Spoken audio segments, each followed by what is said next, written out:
धन्यवाद, धन्यवाद। जीवित और महान समर्थी परमेश्वर, हृदय से आपका धन्यवाद करते हैं और धन्यवाद के साथ आपकी उपस्थिति में प्रवेश करते हैं और धन्यवाद करते हैं प्रभु, आप प्रतिदिन हमारा बोझ उठाते हैं और प्रतिदिन हमें नए जीवन के मार्ग में चलने में हमारी अगुवाई करते हैं पवित्र वचनों के द्वारा, जो कि पवित्र आत्मा के द्वारा हमारे लिए पेश किए जाते हैं, हमको सौंपे जाते हैं, हमारे हृदय में बोए जाते हैं, ताकि हमारा जीवन आपके पवित्र वचनों के द्वारा, जो पवित्र आत्मा के द्वारा हमें प्राप्त होते हैं, उसके द्वारा संचालित हो, ताकि हम सबका जीवन आपकी महिमा की योग्य हो और आपकी महिमा को प्रकट करें। सारी महिमा आप ही को मिले। धन्यवाद के साथ प्रभु इस प्रार्थना को आपके इकलौते पुत्र प्रभु यीशु मसीह के पवित्र नाम से मांगते हैं, आमीन। Praise the Lord. सबको जय मसीह की। हम परमेश्वर का धन्यवाद करते हैं कि जैसा कि हम लोग अपनी सीरीज में अब चीजों को और स्पष्ट रूप से देख पा रहे हैं, आज हम फिर से वापस अपने उसी पॉइंट पर आते हैं और हम आज दूसरा राजा 2 अध्याय उसके चौथे पद को पढ़िए। दूसरा राजा 2 अध्याय और उसका चौथा पद। एलिया ने एलीशा से कहा, हे एलीशा, यहोवा मुझे यरीहो को भेजता है, इसलिए तू यहीं ठहरा रहे। उसने कहा, यहोवा की और तेरे जीवन की शपथ, मैं तुझे नहीं छोड़ने का। अतः वे यरीहो को आए। अब देखिए वो एलिया के पीछे पीछे चल क्यों रहा है। Reason why he follow Elisha, why Elisha follow Elijah to receive the double portion of anointing, the power of the Holy Spirit. और आज इंसानों को देख लीजिए, कलीसियाओं में कितनी आसानी से ये बात कह देते हैं कि पवित्र आत्मा मिल गया। कितनी आसानी से मिलने वाली चीज है। हिस्ट्री में जाकर देखिए, पवित्र आत्मा की जो शक्ति है वो कितनी आपके फॉलोइंग पर डिपेंड करती है कि आप कितने पड़ाव तक अपने आप को साबित करते जा रहे हैं। हमने 3 पड़ाव देखे। सबसे पहला फ्लैश, साक्स, उसके बाद था वर्ल्ड, संसार के आत्मा को देखा, और आज जो है, आज है यरीहो। यरीहो is the symbolic of Satan. ये शैतान का प्रतीक है, यरीहो शहर। This is a city. Boundary इसकी इतनी मशहूर रही है कि उस बाउंड्री को कोई तोड़ नहीं सकता था, उस बाउंड्री को कोई फांद नहीं सकता था। अब ऐसे बाउंड्री वाली सिटी में इनको प्रवेश करना था और उसको कॉन्कर करना था, उसको विजयी प्राप्त करनी थी इजराइलियों को। इजराइलियों के इस कार्य के द्वारा परमेश्वर ने क्या शिक्षा रखी है, आत्मिक शिक्षा रखी है कलीसिया के लिए, वो यहां पर सीखने को मिलती है। और एलिया और एलीशा, जब एलीशा एलिया को फॉलो करते करते करते 2 पड़ाव उसने पार किए। पहला था साक्स और दूसरा था, साक्स मतलब शारीरिक स्वभाव, और उसके बाद दूसरा था वर्ल्ड, संसार की आत्मा, और अब तीसरा है सेटन, शैतान। यहां पर हमने अभी जिस तरीके से देखा कि वो बोलता, यहोशू बोलता है, हम यरीहो शहर को अपने वश में करने का पूरा, यानी आप जब यरीहो के विषय में जाकर पीछे देखते हैं यहोशू की पुस्तक में और उसके 6 अध्याय में, यहोशू की पुस्तक और उसका 6 अध्याय आप निकालेंगे तो आपको वहां पर यरीहो के बारे में पता चलेगा। यहोशू और उसका 6 अध्याय में हम लोगों ने इसको पिछली बार पढ़ा भी था। यहोशू 6 अध्याय, यहां पर जो लीडर है वो कौन है इजराइलियों का? ये लीडर है यहोशू। यहोशू के द्वारा ये लोगों ने कैसे जय पाई, इसका कारण है लीडर। इजरायलियों की जय प्राप्त करने का कारण उनका लीडर, और लीडर था यहोशू। यहोशू को परमेश्वर ने क्या निर्देश दिया था जिसके कारण यहोशू की अगुवाई में इजरायलियों को जय हासिल हुई थी, जीत मिली थी। यहोशू की पुस्तक के पहले अध्याय का पहले पद से पढ़िए। यहोवा के दास मूसा की मृत्यु के बाद यहोवा ने उसके सेवक, किसके? मूसा के सेवक यहोशू से, जो नून का पुत्र था, कहा मेरा दास मूसा मर गया है, इसलिए अब तू उठ, कमर बांध और इस सारी प्रजा समेत यरदन पार होकर उस देश को जा जिसे मैं उनको अर्थात इजरायलियों को देता हूं। उस वचन के अनुसार जो मैंने मूसा से कहा, अर्थात जिस जिस स्थान पर तुम पांव धरोगे, इसका मतलब ये है कि तुम अगर चलोगे नहीं, इजरायली अगर बैठे बैठे सब कुछ उन्हें मिल जाता तो फिर उनको अनुभव क्या होता है? परमेश्वर आपको बैठे बैठे सब कुछ देगा, लेकिन आजकल के लोगों ने यही है, चमत्कार कर दे, कहीं से कुछ दे दे, सब कुछ दे दे, या बैठे बैठे नहीं मिलेगा, आपको चलना पड़ेगा। और ये चलने का मतलब, फिजिकली चलने का मतलब है लाइफ। आपको जीवन व्यतीत करना पड़ेगा और जीवन के हर पड़ाव को पार करना पड़ेगा, ये है जीवन। आगे पढ़िए। जंगल और उस लबानोन से लेकर परात महानद तक और सूर्यास्त की ओर महासमुद्र तक हित्तियों का सारा देश तुम्हारा भाग ठहरेगा। तेरे जीवन भर कितना बोला था परमेश्वर ने? कितना प्रॉमिस किया था? नहीं, तेरे जीवन भर। किससे ये प्रॉमिस किया था? यहोशू से। देखिएगा, परमेश्वर एकदम पर्टिकुलर व्यक्ति से बात कर रहा है। अगर आपका जीवन परमेश्वर के सामने समर्पित होगा तो आपके जीवन भर की बात करेगा, आपके जीवन भर की प्लानिंग करेगा, आपके जीवन भर की आशीषें आपको बताएगा, ये मिलेगी।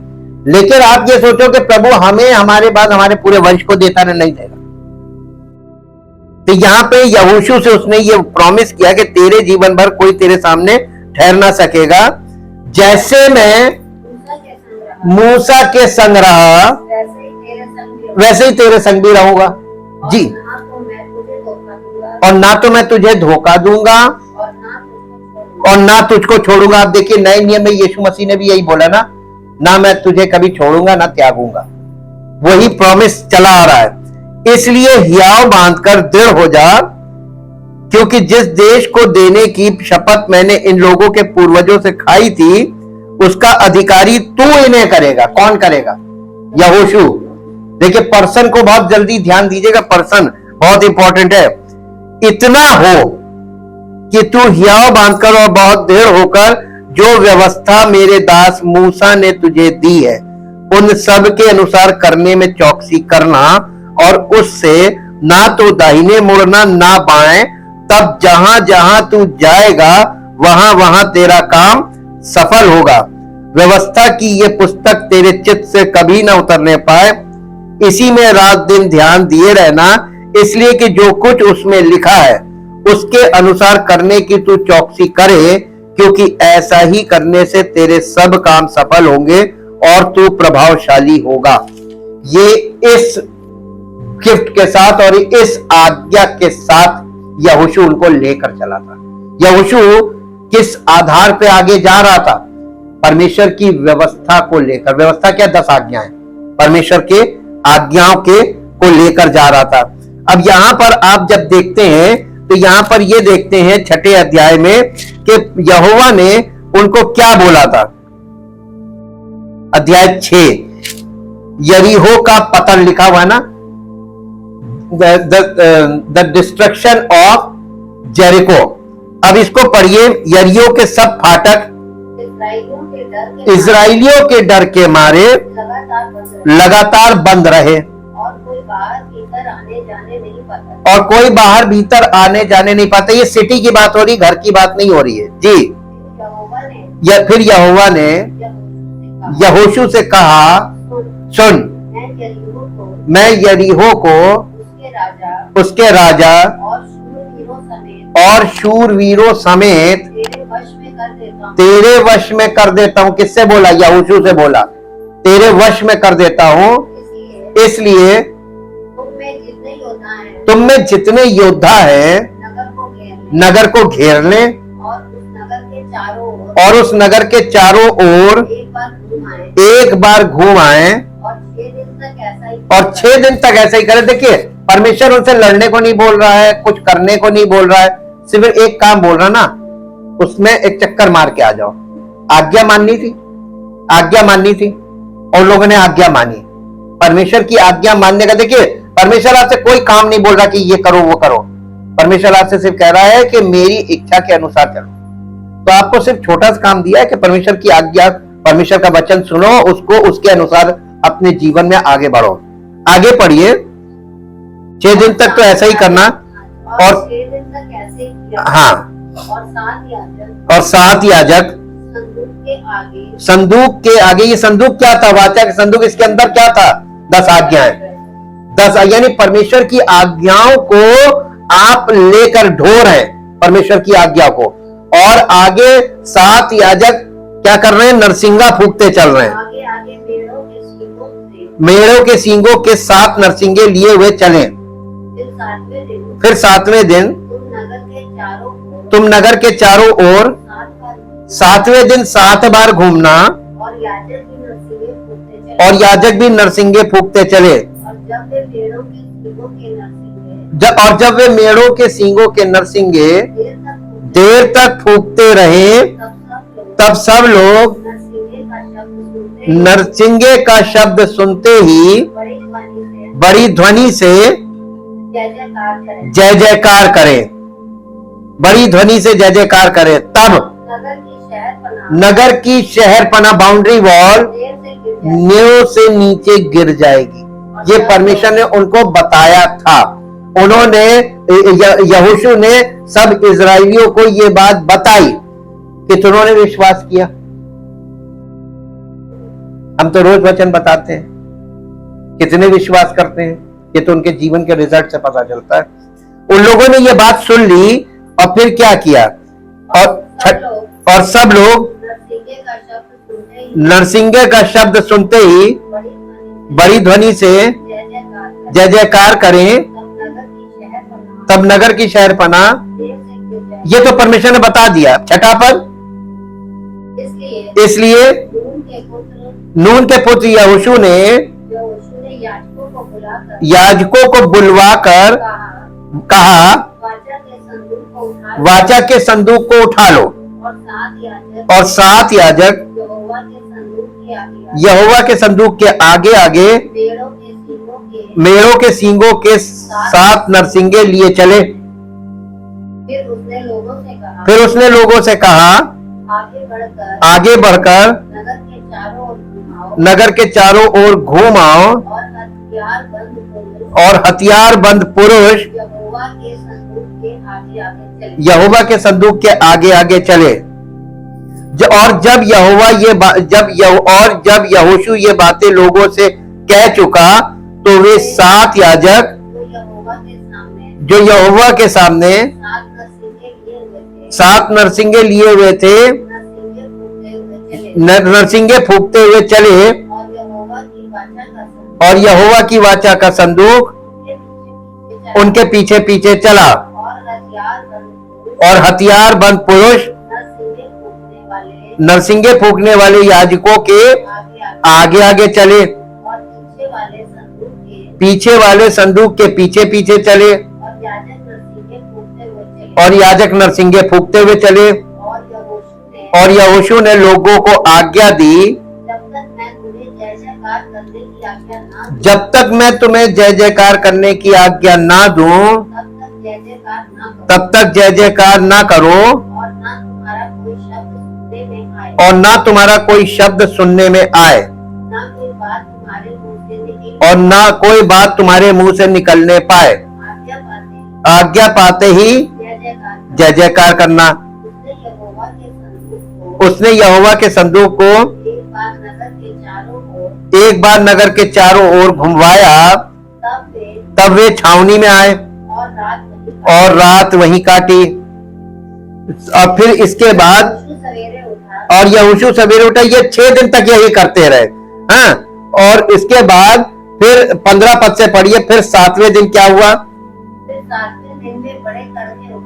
वे 7वें दिन वे बड़े तड़के उठकर उसी रीति से नगर के चारों ओर 7 बार घुमाए। केवल उसी दिन वे 7 बार घूमे। तब 7वीं बार जब याजक नरसिंगे फूंकते थे, तब यहोशू ने लोगों से कहा, जय जयकार करो, क्योंकि यहोवा ने ये नगर तुम्हें दे दिया है, और नगर और जो कुछ उसमें है यहोवा के लिए अर्पण की वस्तु ठहरेगी। केवल राहाब वेश्या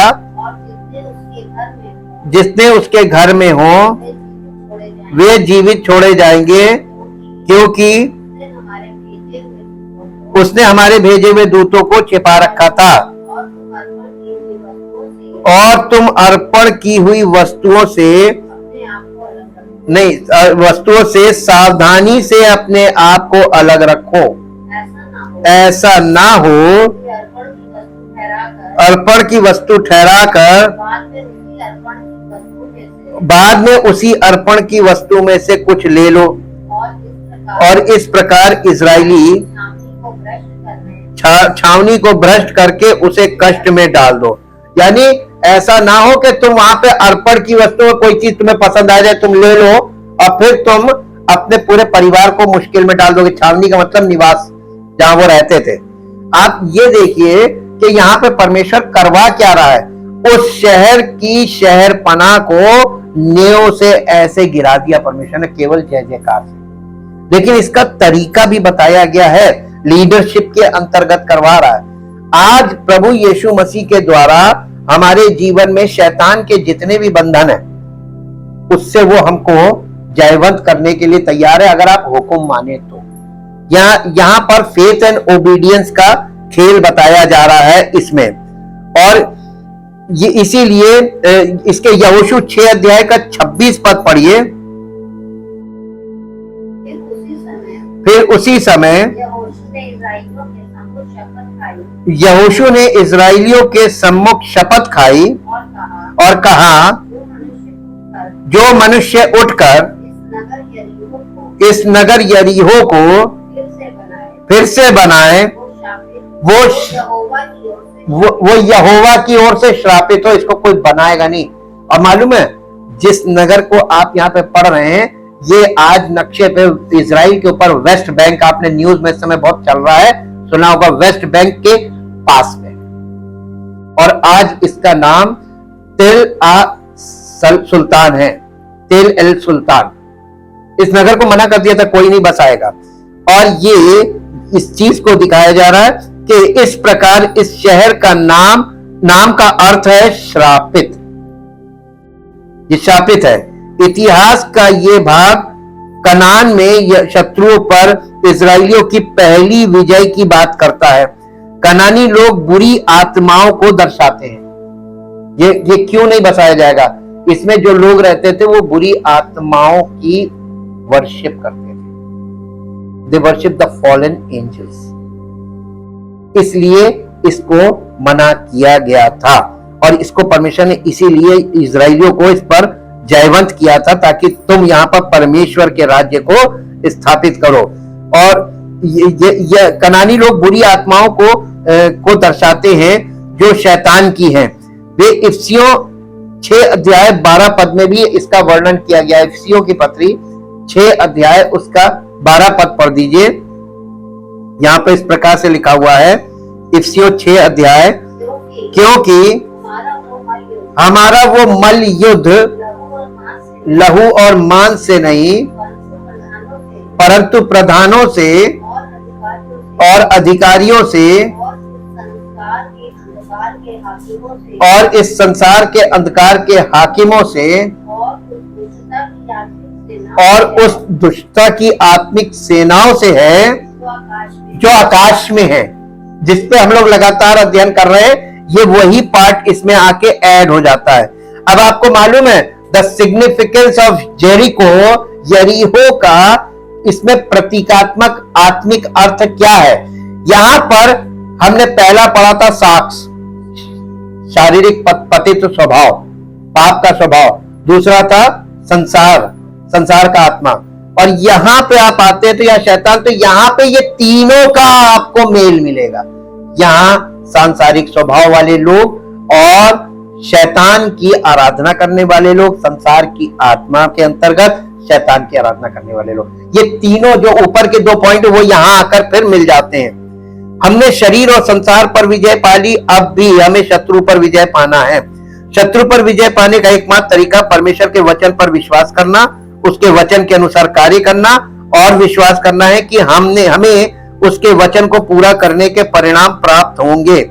परमेश्वर ने कहा और ये पर्याप्त है। यरीहो के लोगों ने कहा कि हमारा एक नगर है, हम कहते हैं कि हमारे पास परमेश्वर का वचन है। यरीहो के लोगों ने कहा कि उनका नगर स्वर्ग के समान ऊंचा है, हम कहते हैं हमारा परमेश्वर स्वर्ग में है। यरीहो के लोगों ने कहा कि उनके नगर से घिरा हुआ हर स्थान हमारा है, हम कहते हैं कि परमेश्वर ने हमें हर उस स्थान का वादा किया है जिस पर हमारे पैर चलेंगे। बहुत से लोग केवल आत्मा और शरीर के बीच संघर्ष के बारे में जानते हैं। वे विश्वासियों और बुरी आत्माओं के बीच संघर्ष से अनभिज्ञ है। इफिसियों 6 में यही कहा गया है। वास्तविक आध्यात्मिक युद्ध हमारे और शैतान और उसकी बुरी आत्माओं के बीच का युद्ध है। प्रत्येक परिपक्व विश्वासी को इस युद्ध में शामिल होना चाहिए। पृथ्वी पर परमेश्वर की संतानों पर अक्सर बुरी आत्माओं द्वारा हमला किया जाता है। इनमें से कुछ हमले पर्यावरण में होते हैं, कुछ भौतिक शरीर, मन, भावना या आत्मा में होते हैं। इन अंत के समय में दुष्ट आत्माएं विशेष रूप से विश्वासियों को प्रभु की उचित सेवा करने से निराश करने के अपने प्रयासों को दुगना कर रही हैं। कई मामलों में विश्वासियों को बड़ी कठिनाइयों का अनुभव होगा। उन्हें पता ही नहीं चलता कि उन पर बुरी आत्माओं का हमला हो रहा है। वे नहीं जानते कि सब कुछ उनके खिलाफ क्यों है और सब कुछ गड़बड़ हो गया है। वे सोचते हैं कि ये चीजें स्वाभाविक रूप से ऐसी ही हैं और उन्हें एहसास नहीं होता कि उन्हें बुरी आत्माओं द्वारा परेशान किया जा रहा है। इन अंतिम समयों में ये महत्वपूर्ण है कि विश्वासी अपने प्रतिद्वंदी को जाने और ये जाने कि उसके खिलाफ कैसे संघर्ष करना है और उस पर कैसे काबू पाना है। यदि हमने शत्रु के कार्य पर विजय प्राप्त किए बिना शरीर और संसार पर विजय प्राप्त कर ली है, तब भी हम आगे नहीं बढ़ पाएंगे। यरीहो शक्ति के कारण नहीं गिरा, बल्कि इजरायलियों के परमेश्वर के वचन पर भरोसा करने और अपनी स्थिति पर दृढ़ रहने के कारण गिरा। बुरी आत्माओं के हमले पर काबू पाने के लिए हमें सबसे पहले हर स्थिति और भावना की उपेक्षा करनी चाहिए और परमेश्वर के वचन पर विश्वास करना चाहिए। इससे शत्रु परास्त होगा। दूसरा, हमें उस स्थिति में खड़ा होना चाहिए जो मसीह ने हमें दी है, जो स्वर्ग में है, और शैतान और उसकी बुरी आत्माओं को उनके निम्न स्थिति में डाल देना चाहिए। परमेश्वर के वचन के बिना और परमेश्वर द्वारा दी गई स्थिति को चुनने के लिए अपने विश्वास का प्रयोग किए बिना हम दुश्मन पर विजय नहीं प्राप्त कर सकते हैं। और जब हम यहां से वो दोनों आगे बढ़ते हैं तो सीधा आती है यरदन नदी। यरदन नदी मृत्यु का प्रतीक है, मृत्यु और पुनरुत्थान का। प्रभु यीशु मसीह ने सेवकाई कहां से शुरू की? यरदन नदी से। हमारा आत्मिक जीवन की ये 3 पार्ट यर्दन नदी क्रॉस करने के बाद पूरे होने। ये हम लोगों को फिजिकली कंप्लीट नहीं करना, ये हमें स्पिरिचुअली कंप्लीट करना है। यर्दन मृत्यु की शक्ति का प्रतीक है। यर्दन पार करना मृत्यु पर विजय पाने के समान है। और इसका मतलब ये कि आपका पुनरुत्थान हो गया। इसका संबंध विशेष रूप से परमेश्वर से है। प्रभु को यर्दन नदी में बपतिस्मा दिया गया था। प्रभु का बपतिस्मा मृत्यु का प्रतीक है और पानी से बाहर आना पुनरुत्थान का प्रतीक है। पुनरुत्थान की शक्ति से प्रभु ये मृत्यु पर विजय पाते हैं। शैतान की सबसे बड़ी शक्ति मृत्यु है। ऐसा प्रतीत होता है कि परमेश्वर ने शत्रु से कहा है, तुम मेरे साथ जो कर सकते हो वो करने की पूरी कोशिश करो। शैतान जो कुछ कर सकता था उसने कर दिया, परंतु परमेश्वर ने उसे पुनरुत्थान देकर उसको हरा दिया। शैतान चाहता था कि प्रभु मर जाए, परंतु प्रभु का जीवन है जिसे मृत्यु छू नहीं सकती या रोक नहीं सकती। यहोवा सूखी भूमि पर से होकर गुजरा। प्रभु के पुनरुत्थान के अलावा कोई शक्ति नहीं है जो मृत्यु पर विजय पा सके। हमने पुनर्जनन यानी रीजनरेशन के समय ये पुनरुत्थान जीवन प्राप्त किया है। पुनरुत्थान जीवन की शक्ति सारी मृत्यु और मृत्यु से जुड़ी हर चीज को धो डालेगी। लाल सागर पार करने और यर्दन नदी पार करने में अंतर है। उस समय इजरायलियों को लाल सागर पार करने के लिए बाध्य किया गया था। उनके पास पार करने के अलावा कोई विकल्प नहीं था, क्योंकि दुश्मन पीछा कर रहे थे। लेकिन यर्दन नदी को पार करना मनुष्य की इच्छा से आता है, और ये मनुष्य की अपनी पसंद होनी चाहिए, उसकी चॉइस होनी चाहिए कि मुझे ये पार करना है। अपनी इच्छा से आपको करना है, उसकी अपनी पसंद। पौलुस ने नहीं, बहुत से लोग पुनरुत्थान की शक्ति नहीं चाहेंगे। ऐसे कुछ है जो जॉर्डन नदी पार नहीं करेंगे, ऐसे बहुत से लोग होंगे, परंतु बहुत से लोग पुनरुत्थान की शक्ति नहीं चाहेंगे। पौलुस ने पुनरुत्थान की शक्ति को महत्वपूर्ण माना, उसने इसका अनुसरण किया। फिलिपियों की पत्री उसका 3 अध्याय, फिलिपियों की पत्री उसका 3 अध्याय, उसका 10, 11, 12 3 पद पढ़ दीजिए। 10, 11, 12 जी, फिलिपियों 3, 10, 11, 12। ताकि मैं उसको और उसके मृत्युंजय की सामर्थ को और उसके साथ दुखों में सहभागी होने के मर्म को जानूं और उसकी मृत्यु की समानता को प्राप्त करूं, ताकि मैं किसी भी रीति से मरे हुओं में से जी उठने के पद तक पहुंचू। बिना मरे पुनरुत्थान के संतान कहलाऊं, पुनरुत्थान की संतान बन जाओ, ये कह रहा वो। बहुत से लोग पहले ही प्रभु के साथ पुनर्जीवित हो चुके हैं, फिर भी वे अभी भी प्रभु के पुनरुत्थान की शक्ति को नहीं जानते, अतः उन्हें मृत्यु पर विजय पाने का अनुभव नहीं है। इस समय जब उत्साह आसन है, विश्वासियों को जिस अंतिम शत्रु पर विजय प्राप्त करनी चाहिए वो मृत्यु है। चाहे वो शरीर की मृत्यु हो, मन की मृत्यु हो या आध्यात्मिक जीवन की मृत्यु हो, हर चीज पर काबू पाना चाहिए। वर्तमान संसार सचमुच मृत्यु के वातावरण से भरा हुआ है। एक और परमेश्वर द्वारा उपयोग किए जाने वाले कई लोग अक्सर शरीर में कमजोरी और बीमारी का अनुभव करते हैं। दूसरी ओर कई लोगों की मानसिक क्षमता इतनी सुन्न हो गई है कि उनके विचार, उनकी मेमोरी यानी स्मरण शक्ति, स्मृति और एकाग्रता पहले की तरह केंद्रित नहीं रह गए। इसके अलावा ऐसा लगता है कि कई लोगों की आत्मा मौत से घिरी हुई है। वे जीवंत नहीं है बल्कि शक्तिहीन और नपुंसक है। ऐसा लगता है कि वे पंगु हो गए हैं और अपनी आत्मा पर परिस्थितियों की मांग को नियंत्रित करने या उससे निपटने में असमर्थ है। स्वर्गारोहित होने की तैयारी करते समय विश्वासियों को यह सीखना चाहिए कि यर्दन को कैसे पार किया जाए और मृत्यु पर कैसे काबू पाया जाए। उन्हें अपने और अपने वातावरण में मौजूद मृत्यु की शक्ति का विरोध करना सीखना चाहिए और सभी चीजों में पुनरुत्थान की शक्ति प्रकट करनी चाहिए। हमें अधिक से अधिक ये साबित करना चाहिए कि हमारा प्रभु पुनर्जीवित हो गया है। साथ ही हमें ये प्रदर्शित करना चाहिए कि हम उससे जुड़ गए हैं और हम भी पुनर्जीवित हो गए। यदि हम एलिया का उत्साह और एलीशा जो है वो पवित्र आत्मा का यहाँ पे प्रतीक है का बाहरी वस्त्र प्राप्त करना चाहते हैं तो हम एलिया को और एलीशा का बाहरी वस्त्र यानी वो दूना मसा जो पवित्र आत्मा का प्रतीक है वो पाना चाहते हैं तो हमें गिलगाल से शुरू करना होगा, तब तक जारी रखना होगा जब तक हम यरदन नदी पार कर नहीं लेते।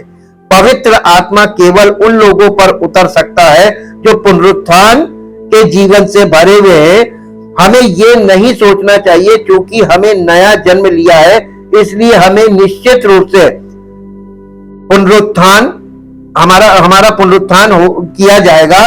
परमेश्वर उन लोगों को गिलगाल स्वर्गारोहित नहीं कर सकते जो तैयार नहीं है। हमें गिलगाल, बेतेल, यरीहो और यरदन नदी से होकर गुजरना होगा। स्वर्गारोहित होने से पहले हमें इन सभी स्थानों से गुजरना होगा जैसा कि एलिया ने उस दिन किया था। परमेश्वर ने हमें बताया कि हमें स्वर्गारोहित किया जाएगा। अब हमें अपने रास्ते पर चलने की जरूरत है। हमें गिलगाल से आरंभ करना चाहिए और तब तक चलना चाहिए जब तक हम यरदन पार ना कर लें। परमेश्वर वहां हमारा इंतजार कर रहे हैं और आपको केवल ये तैयार होना है पवित्र आत्मा की अगुवाई में चलकर, ताकि आपके जीवन में इन सब चीजों से आप ऊपर उठ जाए, आप पुनरुत्थान की संतान बन जाए। आपको ये शारीरिक जीवन और शारीरिक चिंताएं, शारीरिक बातों से अपने आप को जितना आप अलग करते जाएंगे उतना आप प्रभु में आगे बढ़ते जाएंगे, उतना आप अपने शारीरिक स्वभाव पर जय पाएंगे, उतना आप संसार की आत्मा पर जय पाएंगे, उतना आप शैतान पर जयवंत होने पाएंगे। परम पिता परमेश्वर, हम आपका हृदय से धन्यवाद करते हैं क्योंकि आप महान सामर्थी परमेश्वर हैं, अद्भुत युक्ति करने वाले हैं। हम आपका धन्यवाद करते हैं। आपकी इच्छा और योजना हर एक विश्वास करने वाले के जीवन में पूरी होने की तैयार है। आप अपनी इच्छा और योजना को हमारे जीवन में पूरा करने के लिए तैयार हैं, लेकिन क्या हम आपकी आज्ञा मानने के लिए तैयार है? क्या हम आपके वचन पर विश्वास करने के लिए तैयार हैं? प्रभु, प्रश्न हमारे सामने है।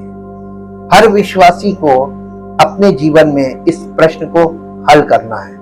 यदि वो परमेश्वर के वचन पर विश्वास करता है, पूर्ण रूप से परमेश्वर की वचन को मानने लगता है, यानी आज्ञाकारी हो जाता है और पवित्र आत्मा की अगुवाई में चलना शुरू कर देता है, तो निश्चय है कि वो अपने जीवन में जयवंत होगा और जयवंत होगा तो फलवंत होगा।